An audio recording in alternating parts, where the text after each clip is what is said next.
A day in my life as a makeup artist here sa Southern Leyte. Hi mga Vabs! Another makeup rocket for today. So as you can see mga Vabs, another kadlawon nga rocket for today's vlog. Actually, alas 3 pa lang sa kadlawon mga Vabs is nagmata na may para dili may mag-late later. Actually, agamong client for today is graduation pictorial. Diyan lagi, medyo daghan mga tong client karon mo nang mga gadlaon sa tadiring dapitan. Diyan to rapod may mag-makeup sa ilang school mga Vabs, which is sa Nahaong National High School. Actually, diri ni graduate sila mga Vab. So shout out ko diha sa mga students sa Nahaong National High School. So ingani juga peaceful ang eskwelahan mga Vab basta wala pa estudyante. Kaya lagi ilang event for today's pictorial month so maglight-light ta itong tirada karon.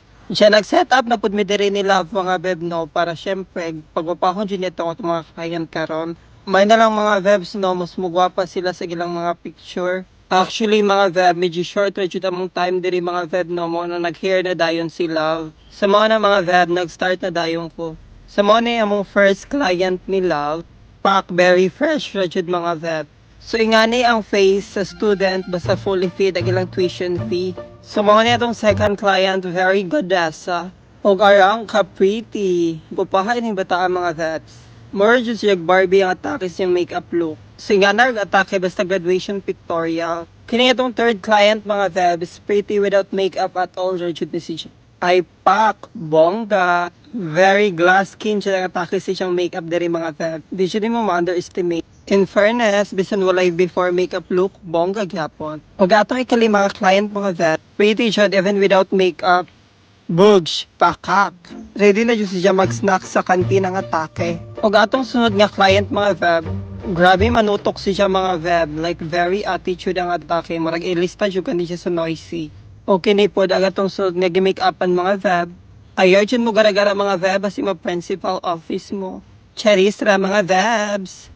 Very gorgeous jud siyang atake. Og pakak, mao na itong last client for today. More jud siya mamahalin na manika sa Gaysano. Char mga vebs. Diya diri din dapita mga vebs, nag-start na sila og pictorial. Og syempre, og ako yung himuon nga makeup artist, only retouch jud ang atake. A day in my life as a workout as a tigre touch. So ana ra jud ka playtime ang inyong makeup artist mga vebs no. More or less stress jud basta ako yung kaon nga makeup artist mga vebs. Kay mag playtime ra jud ta diring dapita ana lang. Mo nang ako yung makeup artist mga vebs na jud mga final touches. Mo nang unsa pa may yung gihuwat dira mga vebs no, book na. Bitaw mga vebs, comment down below kung asa ni nakaabot ni atong vlog for today. Kay para sad ma-shoutout mo na sa akong next vlog. Bitawal nag-pack up sila diring dapita mag-shoutout sa data. Shoutout kong Warvy Bactol and also kay Ashni Dagaas, kang Luisa May Palania, kang Kate Abad, og also ni Daphne Saldivar. Anyway, kung gusto mo ma-shoutout sa next vlog, just comment your location. Actually, for how many hours nga makeup rocket mga vebs, makauli na dyan ta diring dapita. Anyway, mag-thank you deko sa mga students na Nahaong National High School. Shoutout mo dira mga vebs o thank you kayo sa inyong love and support na mo ni Love. Bitaw mga vebs, kita-kita niya tapuhon. And thank you for the love and support mga vebs. More to for today's vlog. Bye mo oy!